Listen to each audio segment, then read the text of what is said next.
नमस्कार दोस्तों, कैसे हैं? उम्मीद होगा आप सब लोग अच्छे होंगे और शिव शंभू भोलेनाथ की कृपा आप सब पर बनी होगी। दोस्तों, आज विषय है कि मंदिर में नंगे पांव जाने का शुभ कितना फल मिलता है, ये मैं आप लोगों को आज बताना चाहूँगा। दोस्तों, एक कहानी है, कहानी को ज़रूर सुने, कहानी को विशेष ध्यान से बिल्कुल सुने। बहुत अच्छी कहानी है। अगर आपने इसे सुन लिया तो शायद ज़िंदगी में सदैव आप खुशहाल रहोगे। दोस्तों, पहले के साधु महात्मा बुजुर्ग लोग बोला करते थे कि अगर किसी मंदिर, किसी पंडाल में अगर भंडारा होता है, यज्ञ होता है, तो जो मंदिर का घंटा होता है वो अपने आप बजने लगता है। तो दोस्तों, एक महात्मा ने एक आहुति का भी भंडारा किया, यानी हवन का, और एक भंडारे की आहुति हुई, यानी 2 आहुतियाँ होती, और दोनों आहुतियाँ होते हुए दोस्तों भंडारे में लोगों ने भोजन किया। आहुतियाँ सामग्री के अनुसार आहुतियाँ हुई, यानी यज्ञ हुआ, लेकिन दोस्तों वो घंटा मंदिर का नहीं बजा। तो एक ऋषि मुनि ने वहाँ पर बोले कि ये बताइए, इतना बड़ा यज्ञ हुआ, इतना बड़ा संस्कार हुआ, लेकिन मंदिर का घंटा नहीं बजा। तो किसी महात्मा ने बोला कि ऐसा क्यों?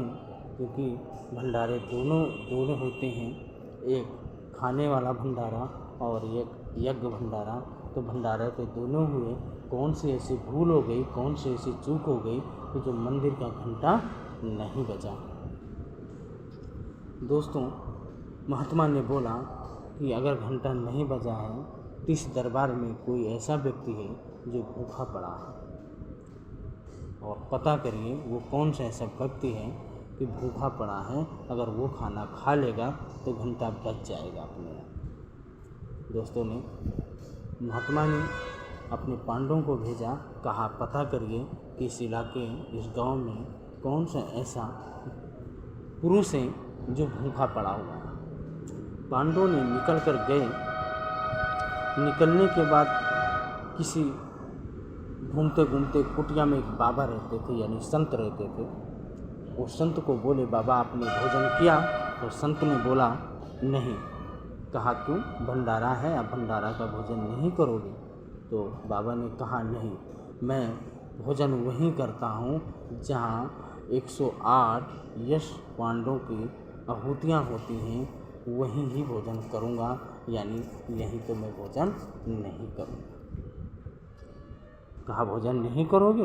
महात्मा ने कहा नहीं करूँगा। पांडव ने वहाँ से चले आए और महात्मा से बोले कि ऐसी ऐसी बात है। कहा कोई मिला भूखा?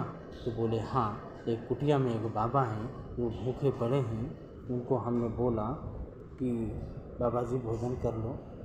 तो उन्होंने जवाब दिया कि हम पांडवों 108 आहुतियों का, पांडव की आहुति होगी, मैं तभी भोजन करूँगा। पांडवों ने सोचा कि जब हमारे दादा पुरखा ने 108 आहुतियाँ नहीं दिया, यशवंत की आहुतियाँ यानी देसी घी की, तो मैं कहाँ से दे पाऊँगा। तो वहाँ पर द्रौपदी थी। द्रौपदी कहा कि चलिए मैं चलती हूँ, मैं बाबा को लेकर आती हूँ और भोजन कराती हूँ। द्रौपदी गई। द्रौपदी जाने के बाद रथ की तैयारी किया। तो उन्होंने रथ की तैयारी करने के बाद तो द्रौपदी बोली कि नहीं, मुझे रथ नहीं चाहिए। बोले चप्पल ना, मुझे रथ की ज़रूरत है, ना मुझे चप्पल की ज़रूरत है, मैं नंगे पाँव जाऊँगी। और नंगे पाँव उस बाबा के पास गई। बाबा से बोली बाबा चलिए भोजन ग्रहण करिए। बाबा ने कहा क्या द्रौपदी तुम्हें नहीं पता है कि जहाँ पर यश आहुति नहीं होगी वहाँ पर मैं भोजन नहीं करूँगा। बोले बाबा चलिए, आपको 108 आहुतियाँ चाहिए, वो 108 आहुतियाँ मैं दे रही हूँ, आप भोजन करिए। बोले कि इतने बड़े बड़े महात्मा ऋषि नहीं कर पाए तो आप क्या हमें दोगी। बोले बाबा, हमारे भगवान कृष्ण ने और पुराने बुजुर्ग लोगों ने बताया है कि अगर किसी को खाने बुलाने जाने के लिए कुटिया में जाए या घर जाए, अगर वो नंगे पांव मंदिर जाती है तो उसको उतना ही आहुति का फल होता है कि जितना हवन होने से फल मिलता है उतना नंगे पांव से जाने से फल मिलता है। तो मैं नंगे पांव आई हूँ 18,000 कदम चलकर, तो उसमें से मैं आपको 108 यश आहुतियाँ दे रही हूँ, अब आप चलिए भोजन करिए। पांडव तुरंत चटक के खड़े हो गए, धन्य है स्त्री। और जैसे ही महात्मा ने भोजन किया वैसे मंदिर का घंटा बज गया। तो दोस्तों, बहुत बड़ा फल मिलता है अगर नंगे पांव मंदिर जाने से। बहुत फल है, बहुत फल है। यानी हर संकट का, कितना भी बड़ा संकट हो, आपको यश आहुति का धन प्राप्त होता है। तो इसे कभी ना भूलें, इसे जरूर करें। अगर मंदिर जाएं तो नग्न पांव जाएं। नग्न पांव जाने का देखो, उस महात्मा ने खाना खाया और घंटा बजा।